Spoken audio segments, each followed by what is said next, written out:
Can y'all hear me? Foghorn leg. Never need a microphone.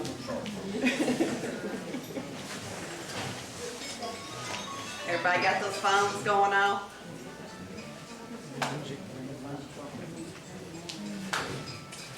I want to welcome everybody here tonight. This is actually our 36th speaker. Now this is not our 36th event, but this is our 36th speaker. So we've, in just a few years, we've learned an awful lot of history from all these different speakers, and I know tonight's not going to be any different.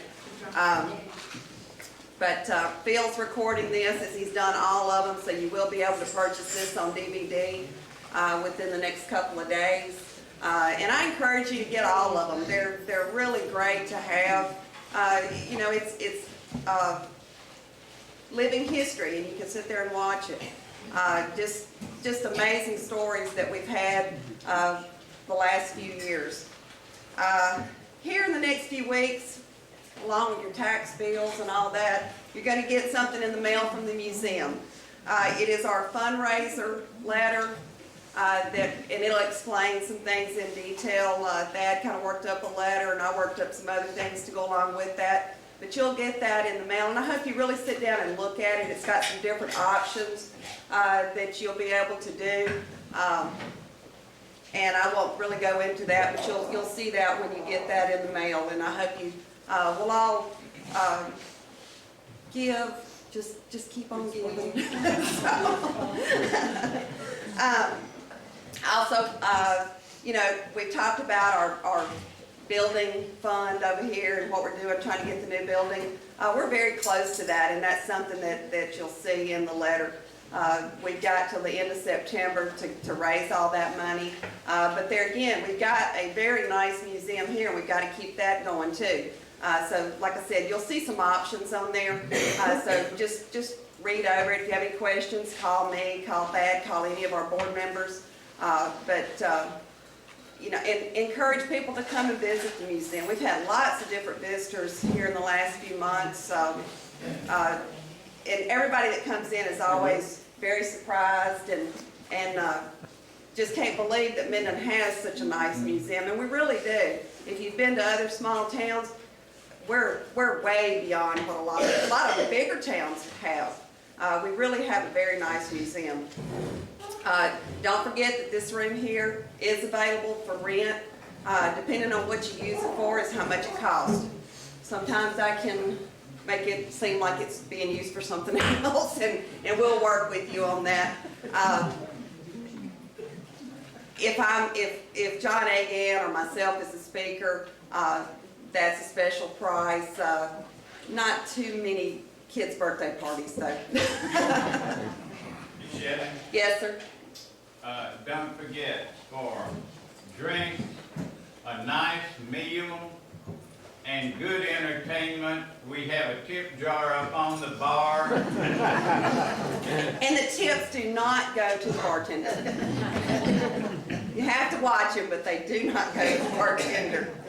Our next speaker will be an encore performance from our very first speaker, which was Frank Griffith. And I don't know how many of y'all came to hear Frank's speech back then, but he's got so many stories to tell. And, back when Frank first told us, you better get me because I probably won't be around much longer. Well, Frank's still going, jumping out of airplanes, all that. So we're going to have Frank come back because he does still have a lot of stories to tell. Don't forget that we will be drawing for a gift basket before you leave, and the gift basket also includes one of Joan's books. So I know that's something that if you don't have that, it's very interesting to read. I was going to introduce Joan, but we have a better introducer.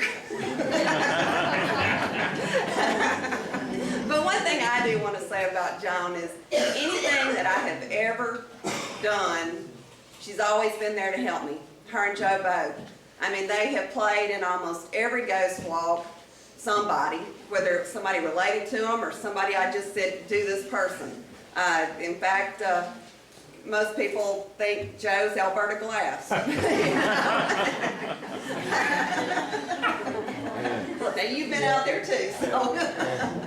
But they always willing to help. She, all the cookbooks. John's given me some really neat stories from all different years, different eras of time. Some great recipes are in all the cookbooks from Joan. The home tours, she's always helped with the home tours. I mean, I could probably just give her a call and say, I need you to come up here and do this, and she wouldn't even question it. She'd just be here. So that's the kind of person that she is. So she really doesn't even need an introduction, but I know Harmon's got a really good one. So we're gonna let him take over now. I can tell back here that some of y'all are feeling uneasy. Just don't make eye contact with Carlton Protham. He means no harm. Anyway, when back, I know all of y'all realize it's 29 years ago I was elected city judge, and Gene and I looked at each other and say, what do we do now? And Gene's suggestion and my suggestion was, let's get somebody who understands all this stuff. When all of us that were young lawyers, quote unquote, it's been a while, in the 70s, this is the lady we all depended upon at the clerk's office. I was stunned to read in the email that you've been at city court now longer than you were in district court. I find that so hard to believe. When John C. slipped in behind me as city judge, I called him up. I said, John, I just have one suggestion. He says, I'm on it. I've already talked to Joan. But anyway, she is so wonderful. She's so loyal. She's so smart. And just a really, really good egg. One of the good things about Minden is we adore you, Joan, and adore all your family, including Squirt, who's grown up here back again. And I really am honored, and all of us are honored that you would share a little bit with us tonight. Thank you.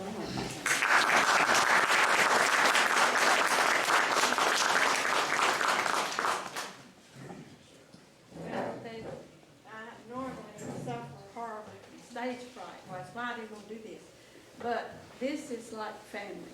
And I feel like everybody in here, I know her well enough that I'm comfortable with you, and I don't mind talking with you. Well, you gotta speak louder. So I'm going to, when I get to the part that includes you, I'll get really loud. My family, my father's family, my mother's family was from Clerk Parish. And it was still Clerk Parish when some of my father's family settled in Shongaloo. So we kind of a combination of the Webster and the Clerk Parish area. My grandfather was a doctor in Haynesville for years, almost till his death. And my granddaddy on my daddy's side had a jeweler shop here. And there was a sad ending to that. Back during the Depression, jewelers were making nothing. Needless to say, nobody could buy jewelry. And one evening, a man that worked for the railroad came by his shop. I was 4 years old at the time, and this cross is the last thing he gave me. I'm wearing it tonight. But he came by and he asked my grandfather, said a railroad man's watch had to be absolutely accurate to the second. And he asked him if he could go back in the shop after he had closed it and reset his watch for him. And he did, and he went in and he had a coal oil lamp sitting on the counter where he worked on watches and things. And he had his coat on because it was cold outside. And he reached for something and his sleeve caught on that lamp and it turned it over and the coal oil went all over him. Set him on fire, and the man that was there was too stunned and shocked to be able to do anything. And my grandfather ran out on the street, and a lady with a coat happened to be passing, and she took her coat off and smothered the flames. But the damage was done, and he lived about 4 days, and then he died. But he was a wonderful man. His picture's here, and his father's picture's there. And they originally came from Shongaloo, and they moved on down to the big city of Minden much later on. But What name was that, Joan? My grandfather? Yeah. Ben Wiley, W.B. Wiley, Ben. Big Ben we called him because his son was called Little Ben. And I was 4 when he died. And And as I say, this cross is a real treasure for me. And then my other grandfather lived and practiced in Haynesville in Clerk Parish in the horse and buggy days. And oftentimes would take my mother with him. She was the only one that had stomach enough to go with the doctor on calls, and they visited all over the parish. And then when Webster Parish was formed in 1871, part of my family was still in Cleveland and the other part was now in Webster. And they were pretty successful people. I like to think that they were pretty honorable people. My dad went to World War II, marched from Italy, from the tip of Italy to the top of Italy with General Mark Clark. And marching beside General Clark's regiment, or whatever they call these groups, was another group that was led by General George Patton. And George Patton, according to my dad, he considered his people expendable.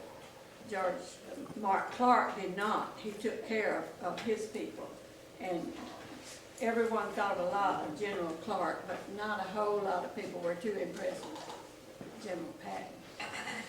But that was in World War II. When he came home, he ran for state senator, got beaten the first time he ran for anything.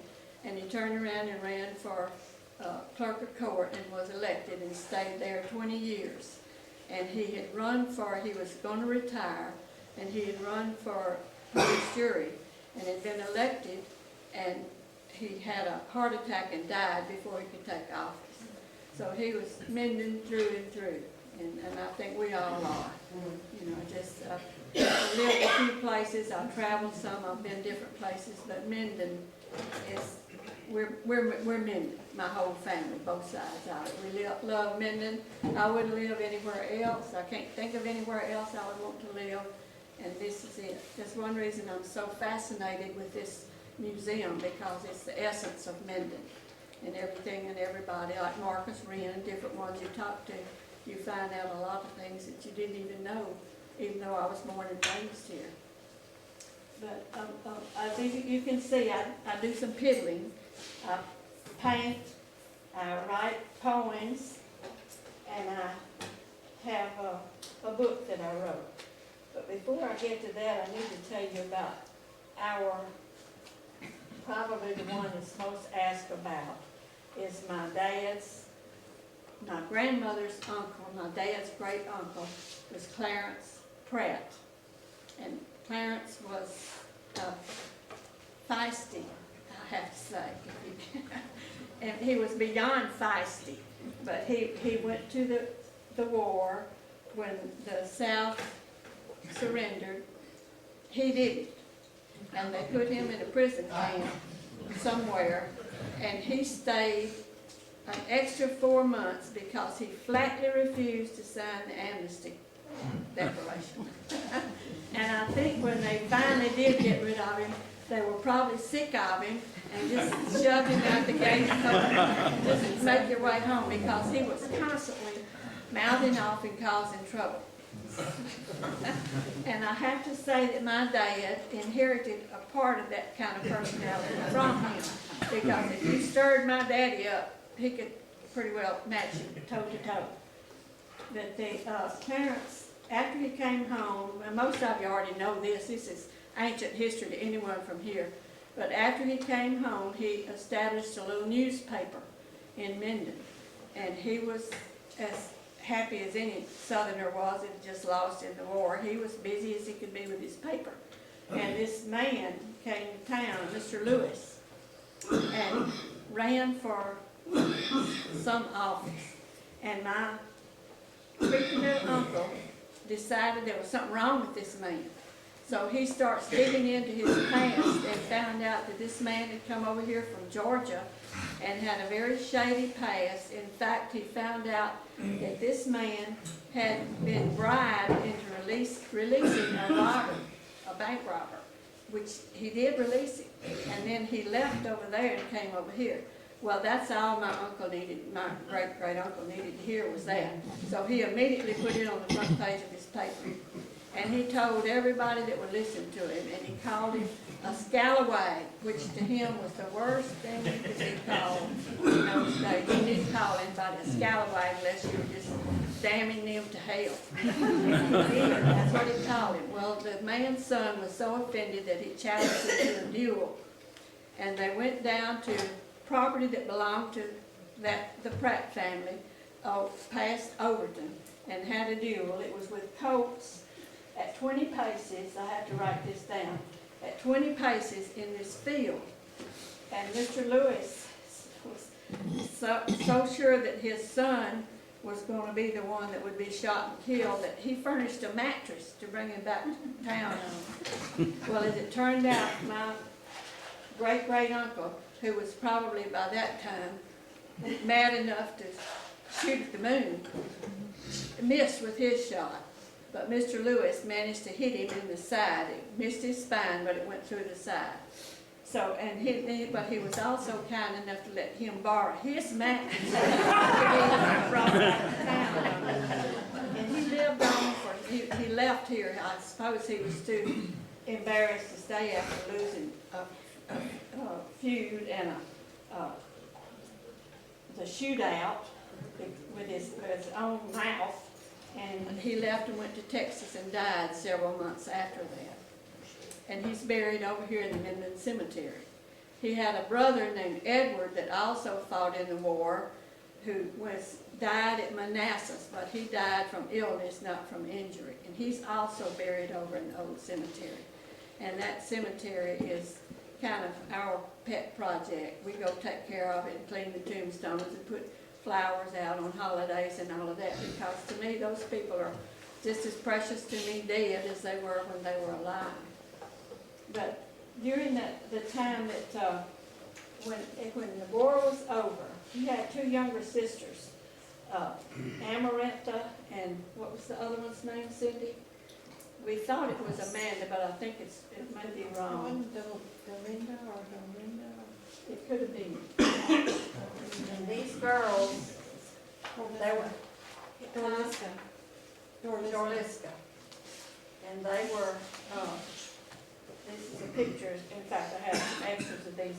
This is a picture of the two girls, and this is a message that Amarantha wrote in 1865. It's been handed down through the family, and a copy of it was given to me several years ago. And it says, this is the Yankees she's talking about. They have slaughtered our kin. They have destroyed our prosperity. The first and foremost ingredient of our children's education will be to always have hatred and despise for the Yankees. So it took them a while to get over their anger at the Yankees. I doubt that these girls ever got over it. They probably died still fussing about the Yankees. But it was, they originated, both families, both my grandfathers on both sides, families originated in Shongaloo and eventually made their way on down this way. But while they were in Shongaloo, the Beans, my grandmother was a Bean, and the Beans and the Wallers became well acquainted, and my grandfather married Lily Bean. Her brothers are the ones shown in that old car there, and they formed Haynesville Mercantile, which was a mercantile store, like a general store in Haynesville. And from there it just kind of grew, and they started acquiring property, and they started buying oil interest in all of these things, and it's been very successful. Quite beyond success, to tell you the truth. We're very proud of the Bean family for that. But there was, I'd like to, if I can, I hate to burden you with something, but among, I was hoping Lonnie Simpson might be here. Okay, because this is one of our mutual kinfolk, but we've never been able to locate this man.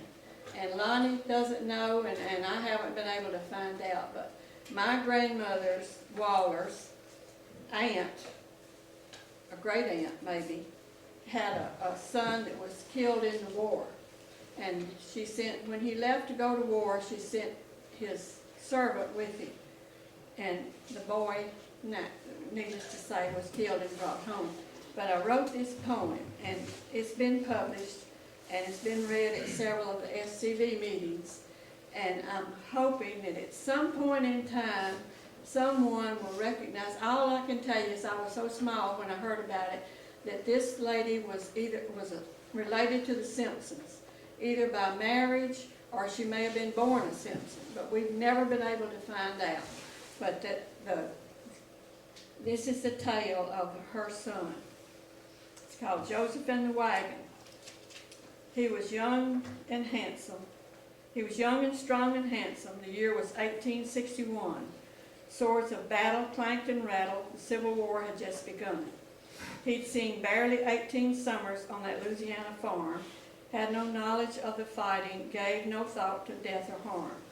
He begged and pleaded with his father to let him join with all his friends off to battle to fight bravely in the war he thought they'd win.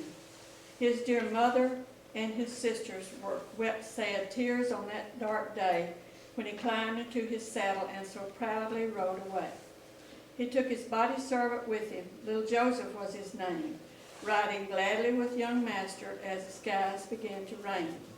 His mother's heart was breaking as she looked into his eyes, and she prayed as they were leaving, "Oh, dear Lord, please be their guide." Then she cried aloud to Johnny as she stood there in the rain, "We'll be here when this is over and when peace has come again. Take care of him now, Joseph. Oh, don't let him march alone.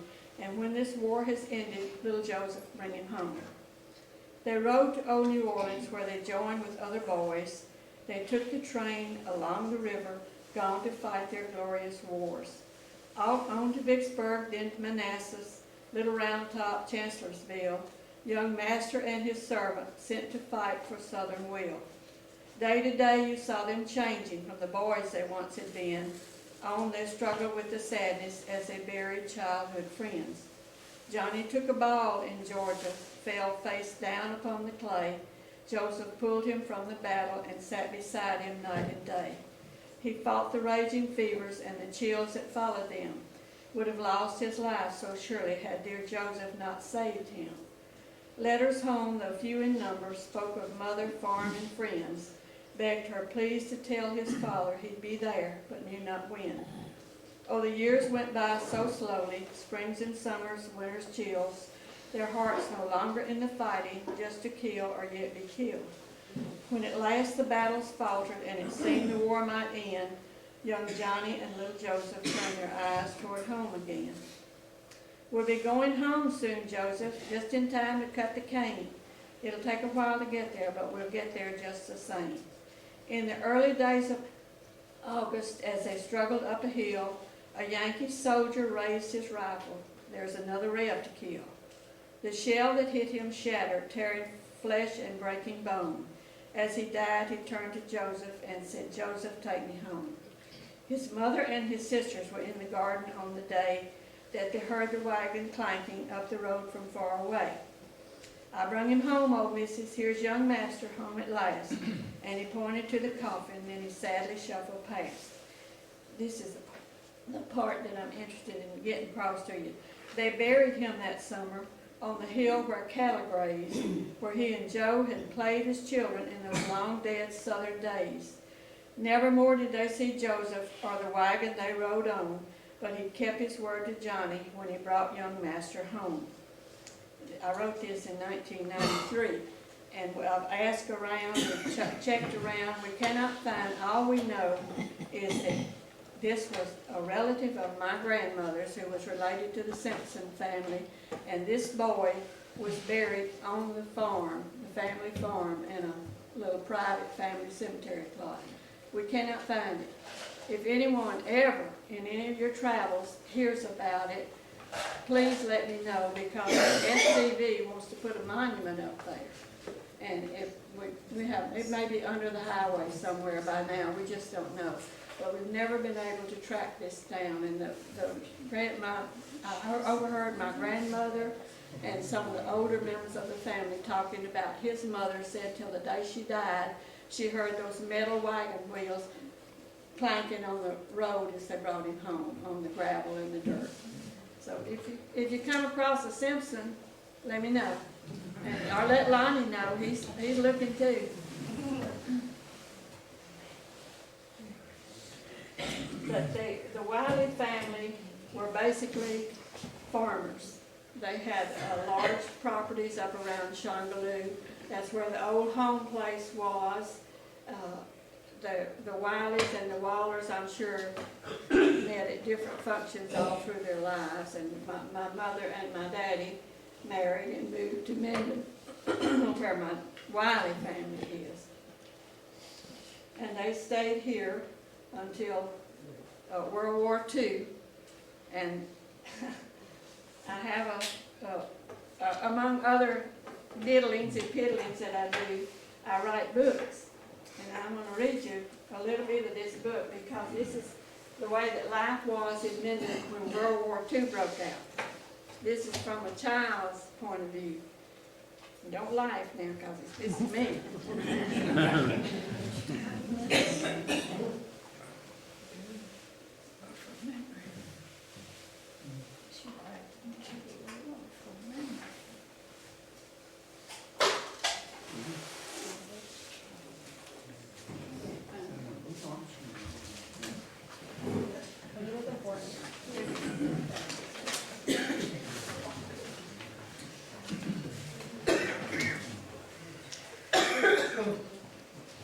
While I'm looking for it, here's an article that was in the Shreveport Southwestern newspaper, August 26, 1868.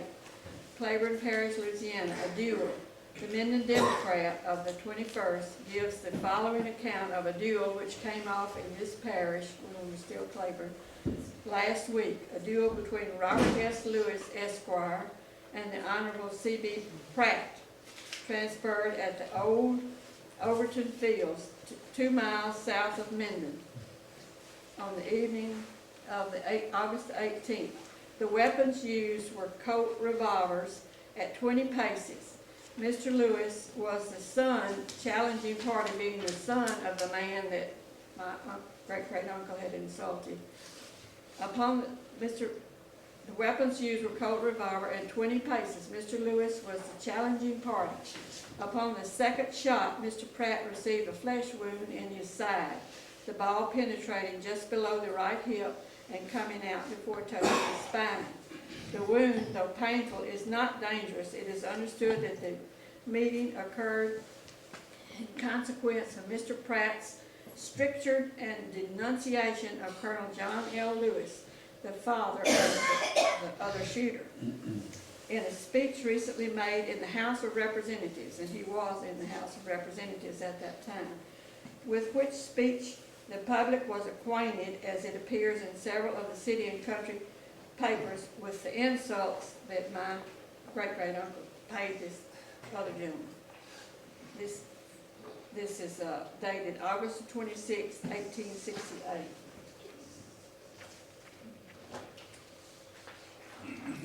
This is my version of World War II in Minden. Summer in Minden prior to World War II was a bit more simple than it is today, but fun for all children. And this involves some of the people in this room, by the way. When I was very small, maybe 3 to 5 years old, something of a tradition was the afternoon stroll to what is now Academy Park, where there was a small wading pool. It's no longer there, filled in years ago with concrete, and I miss it. Still, Minden didn't have much in the way of entertainment to offer small children except the slide, the swing set, and the wading pool. We were always accompanied by the family maids and closely watched while we were in the water. Since it was barely over 6 inches deep, there wasn't much danger of drowning. We mostly just sat in the pool and stared at each other.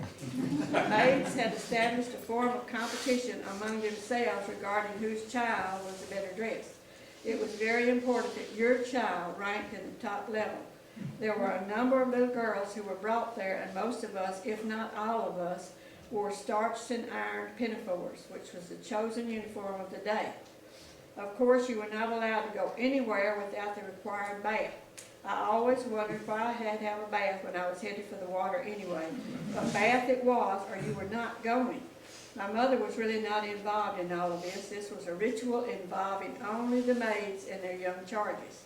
I can recall our maid Gladys standing at the ironing board, ironing my pinafores as if her life depended on utter perfection as the outcome. Don't forget to iron around all the buttons, and every bit of lace got special attention. When our hair was carefully brushed and we were all scrubbed to a glowing pink color, off we went walking to the park. Gladys walked at a rather rapid pace before my pinafore lost its snap, and was met at the wading pool by all the other maids and their equally scrubbed and glowing children. And then let the competition begin. Her hair ain't even brushed. Look at that crooked part. Look at there, she be missing a button. That dress ain't even been ironed. Can you believe they let her come here looking like that? Poor pitiful little thing, don't nobody care about her at home? There are a number of former little girls who still live in Minden who were among the competitors for the best child of the day. No matter how hard our maids tried, there was always one who won hands down. She looked like a miniature princess with blonde curls, big blue eyes, dimples, and always wearing the most magnificent pinafore of all, usually white, which of course made her look that much more angelic. I stared at her with my brown eyes and muddy-colored hair and wished with all my heart that I could look like her. Her name was Rebecca. Among the other contestants were Corlou, Suzanne, Keitha, Lida, that would be Lida Madden, Jean Centel, Marilyn Watkins, Sandra Gray, Dana Davis, Claire Drake, and a few others whose names will come to me suddenly in the middle of the night sometime. There were a few boys at the pool, but since girls and boys seldom played together back then, I can't recall their names. Boys were thought to be too rough for girls to associate with, and most of them were banned to the swing set and away from the wading pool. Sometime around 4 o'clock, the competition ended. No need to ask who won. There's that Rebecca again. The maids would gather their children and we would head back toward home for another bath to wash off the pool water. Yes, you is going to get another bath too. Somebody might have peed in that water. This was alarming news to me, considering that I had spent much of my time at the pool with my face down in the water looking for fish. Upon returning home, Gladys would always report directly to my mother on what went on at the wading pool, whose children were to be admired, and those poor little souls who were to be pitied. Oh, Miss Francis, you should have seen that poor little thing. She didn't even have no sash on her pinafore. Sunday was the day we all attended Sunday school, sat in tiny, tiny chairs, and belted out, "Jesus loves me," and "Good morning to you," followed by Monday, when, barring rain, we dutifully marched back to the wading pool again for the pinafore competition. If we held that competition today, I feel sure that Rebecca, now known as Becky, would again be the winner.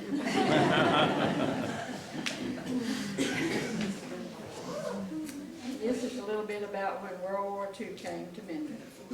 When I was 7, World War II broke out. I can remember sitting on the front porch playing with dolls when I heard my grandmother start crying and wailing loudly inside the house. She turned up the radio to hear that Pearl Harbor had been bombed by the Japanese. I saw some men running down the street in front of our house, shouting back and forth as they ran, something about war has broken out. At that time, I didn't know if Pearl Harbor was located somewhere on Dorcheat Bayou, over near Shreveport, or maybe up toward Haynesville. At any rate, I quickly joined in the melee of the weeping, shouting, and running, while not having a clue what war was or even what bombing was. This was Minden in 1941, and most of the news I heard concerned what this one or that one wore to church last Sunday. Did you notice she didn't even have on stockings? How tacky. Thus World War II came into my life. My father was soon drafted into the infantry and left on a bus with many of the other young men from Webster Parish.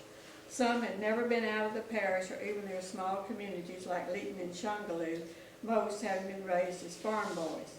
My mother decided that she would find a job and help with our financial support, but few jobs were to be had in Minden. She enrolled at Ayers Business School in Shreveport to study bookkeeping, but had no vehicle or other means of getting 30 miles or so back and forth to Minden every day, and went seeking an apartment for us in Shreveport. At about that time, they began to activate Barksdale Field, and there was not an apartment, house, or any other place available for rent. Most already had long waiting lists. My mother contacted her Uncle Lloyd Bean, who owned a large cotton plantation north of Bossier City. And I have to tell you, the north of Bossier City is right where the McDonald's stands on Airline now. But it was a cotton plantation back then. Definitely out in the country back then. His overseer had also been drafted, and the house he lived in was vacant. He graciously allowed my mother, my sister, and I to live there until something in town became available. By then, my mother had been given a car by her parents, and she was able to drive back and forth to her school each day. However, my sister and I were to ride the yellow school bus to Bossier Elementary and back again in the afternoon. I thought that was the grandest plan I had ever heard, and I was just thrilled about it. Nina, my sister, however, was not thrilled and moved back to Minden to live with my grandmother and go to school over here. At that time, the tenant houses lined the dirt road coming into the plantation and going on across the railroad tracks to where the gin and the outbuildings were located. Also located across the tracks was a beautiful antebellum home of our cousins, the Randall T. Moores. Evelyn was Uncle Lois' daughter, and her husband ran the plantation operation with the help of a few other relatives and the field workers who had not been drafted into the service. The house we lived in was just a few yards from the railroad tracks. It separated the two rows of houses. The trains rattled through several times a day, and I loved it. I would always rush out to the side of the tracks and wave at the engineer, who usually answered my wave with a toot-a-toot from the whistle. My mother, however, did not appreciate the rattling of the windows and the dishes, the waves, or the whistles, and especially the trains that came through at night. I would get off the bus at the end of the dirt road in the afternoons and walk some distance to our house. All the people who lived in the tenant houses knew who I was and where I belonged, and I was perfectly safe walking home alone. There were any number of black children who lived in those houses, and they became my playmates. When the time came to pick the cotton, the children picked along with the parents. This is before the days of automated cotton pickers. This picking was done by hand, dragging long white bags behind them as they picked. When the bags were full, they would take them to the gin and turn in their loads, and then return for another and another load until daylight faded and they finally got stopped. My small friends were involved in this picking, and I decided I would help them pick so we could have more playtime. I got an old Easter basket, and off I went. By the time I had made it down about a third of the road, all my fingers were pricked and bleeding, and I was exhausted and covered with red dirt from head to foot. That ended my cotton picking experience. I had dolls, and most of the children who lived across the tracks did not, except a few lucky ones who mostly had corn husk dolls. One of the dolls was a Scarlett O'Hara doll that I inherited from Nina when she decided she was too old to play with dolls. She wore the beautiful green gown she made from the drapes in the movie Gone with the Wind. The other children were absolutely fascinated with my real dolls and begged to just carry them around while we played. Across from the gin building was a commissary store where there were always several old men no longer able to pick, playing dominoes, cards, or their favorite checkers. That was a happy place to be. There was a lot of laughter, reminiscing, and joking going on, and it was a delightful place to spend a hot summer afternoon. We played dolls on that porch and sometimes under the porch for as long as we could, or until we were all called in for supper. The commissary itself was a treasure trove of every kind of thing you could imagine, from buttons and nails to crackers and barrels and cracklings heating on the top of a pot-bellied stove. It always had a woodsy smell, and once in a while I was allowed to buy an RC Cola from there. On the same side of the road as the gin was a covered shed where the old machinery, the buggies, and the tools were kept. I can remember there were old carriages, even a funeral coach, work wagons, old tractors, everything that was climbable we climbed on except the funeral coach, which was a bit too spooky for me. Between the shed and the gin was an area where the cotton hulls were dumped after ginning. I was a little afraid to go in the gin itself. It was very dark and noisy in there, but my friends and I did enjoy climbing on the huge piles of cotton hulls, jumping in and out and playing until we smelled all together like peanut butter. My mother always knew when I came in. Next to the commissary was a stable and barn where the horses and mules were kept, plus an occasional cow nursing a calf. There was an elderly man in charge of the stables, and he knew how I loved looking at big stout horses that were in almost constant use around the place. There was one spotted horse named Patches, who was somewhat elderly and almost blind and never walked any faster than a slow, plodding gait. Our cousin, Harlan Bean, asked the man to saddle up the old horse from time to time and let me ride him around the place and down to the banks of the Red River where the property ended. I loved that horse and decided one evening I would keep him at the house overnight. I tied him to a tree and gave him a bowl of water and another bowl of uncooked oatmeal. And I went to bed thinking that in the morning I would go out for another ride with Patches. Evidently, someone came and collected Patches and took him back to the barn after I had gone in for the night. If I had known they were coming to get him, I would have taken him inside with me. One of the reasons my mother was, to put it mildly, unhappy living in that house was that there were many, many mice also living there. Probably rats too, although to my mother, all those varmints were rats. After we went to bed at night, you could hear them scurrying around in the kitchen and up and down the stairs. Christmas came while we were there, and my long-suffering mother tried to brighten the place up a bit by hanging tinsel, strings of lights, and a few ornaments on a scraggly little tree she found out in the woods, and which the rats and mice promptly ate. I was playing outside in the yard one day when I turned over a partially covered tin can, and underneath it were a half dozen or so tiny baby mice. Not rats, mice. I was just thrilled and gathered them up in my skirt and ran inside to show my mother. I would imagine that if you stood in that spot even today, you would still hear her screaming. I'm not who left faster. Don't know who left faster, the mice or me. When summer came and school was out, my mother sent me back to Minden to stay with our grandmother until she finished her business course. While I was away, she found an apartment across the street from Byrd High School, the football field on Gladstone. And there begins another tale of my life, but I'll never forget that wonderful year I spent on the cotton plantation and the happy times I found there. My mother gave my toys away when she moved to my little friends who lived across the tracks, including the Scarlett O'Hara doll that I miss to this day, and there's no telling what it would be worth today either.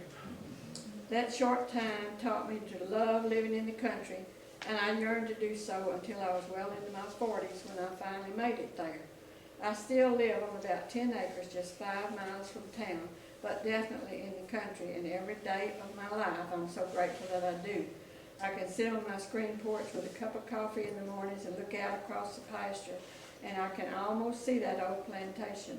Long gone now, my young friends and playmates, our wonderful relatives who stop by every day to check on us, and most of all, Patches. Thank God for the bean plantation and all it meant to my life.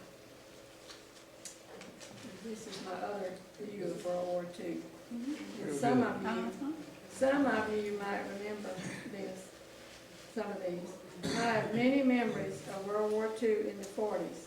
Some are a bit unusual, some are a bit funny, some are a bit scary, but they all fit together in my book of memories. I told a little about my first encounter when I heard my grandmother crying and men running down the street earlier in this book. These are the bits and pieces of other memories from those days. We lived in a duplex rent house on Gladstone in Shreveport. My mother worked for Sally Grocer Company located under the Texas Street Bridge on the banks of the Red River. She did the bookkeeping and accounting for them for a number of years, at times working late into the night before catching the trolley home to my sister Nina and me. Rationing was a major concern during those years. Many things required a rationing book which held small stamps that you presented when you bought any of the items classified as rationing, such as tires, gasoline, shoes, sugar, eggs, butter, meat of any kind, and any number of other things I can no longer recall. When you had used all your stamps for an item, you had to wait for next month's issue of stamps before you could buy any more. My mother, being an outstanding cook, made the best of it, and we rarely suffered any major problems due to the lack of anything. My aunt, Lucille, was far and away the best cook in the family and was especially famous for her cakes. She came to visit one weekend and offered to bake a cake for us, but we were out of a few items she needed. Gladstone is a very long sloping street that runs from Line Avenue to Cresswell, and at the top of Gladstone was a grocery store. My mother gave me the precious book of rationing stamps and sent me to get the eggs and sugar for the cake. At that time, I was in my skating mode. I skated everywhere, all day long. I decided that this trip would be much faster, and so would the cake if I skated to the store. This was in the days of skates that fit on your shoes and you tighten them with a skate shoe. Off I went up to the store at the top of the hill and started back, still on my skates. It wasn't an easy trip up to the store, but coming back was an entirely different matter. I started off easily enough, gliding along, but the glide rapidly became a full tilt race. The further I went, the faster I rolled, all the while clutching the eggs and sugar and the rationing tightly to my chest. I was in sight of our house when, to my horror, I looked ahead and saw a huge broken slab of concrete. There was no way to stop or slow down, and I thought I could jump it. Not so. When I hit the broken slab, I became airborne for 6 feet or so and came down head first onto the concrete with the eggs still clutched to my chest. When I caught my breath enough to stand up, the broken eggs began running down my dress and onto my shoes. I was too afraid to look down and thought I was bleeding to death. By the time this happened, I was directly across the street from our house, and I went limping home, sobbing all the way. Would I make it before I bled to death, I wondered?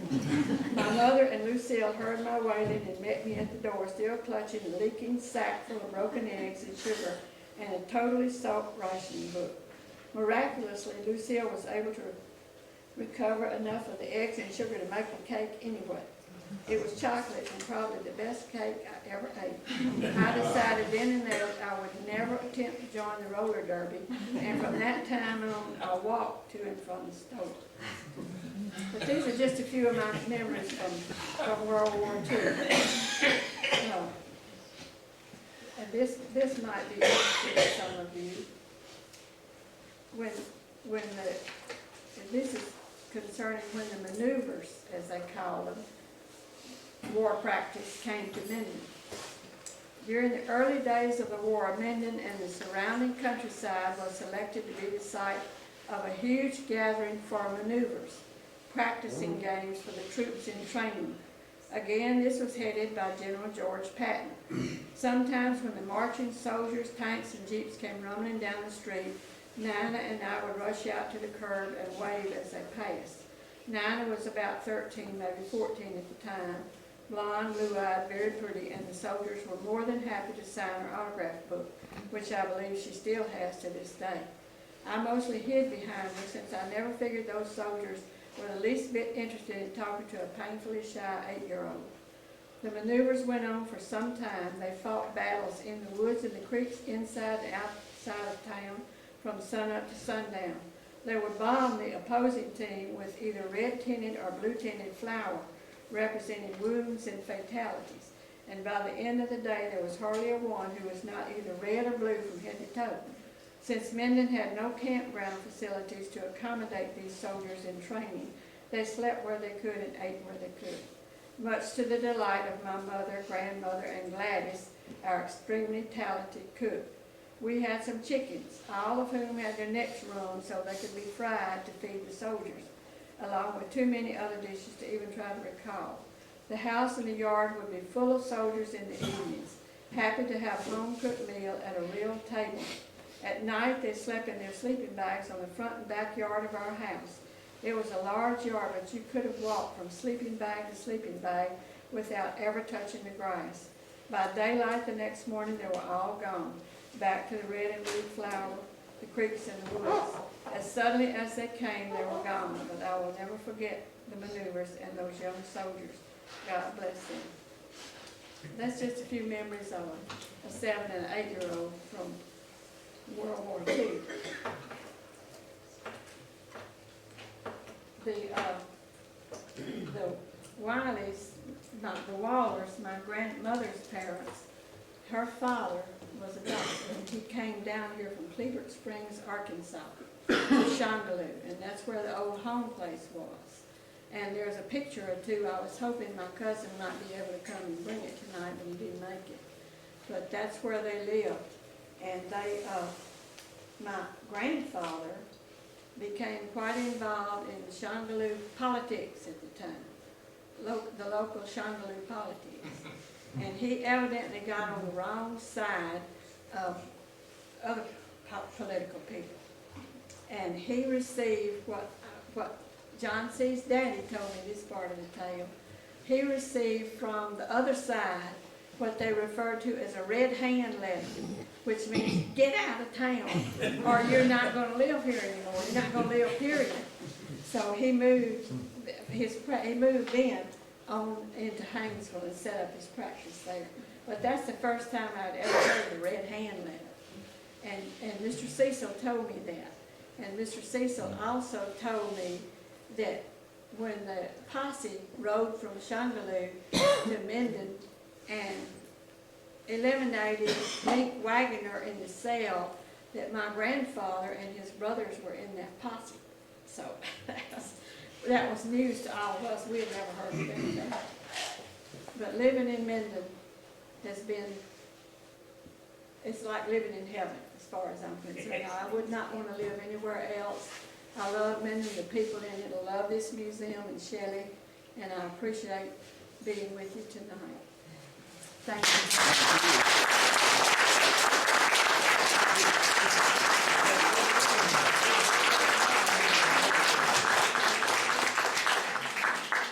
If anyone is interested, I have a copy of this poem about Joseph and the Wags. And one of these days, Lonnie or I one gonna get a call. You know, I think I found this poem. At least we hope so. Thank you. Thank you, Joan.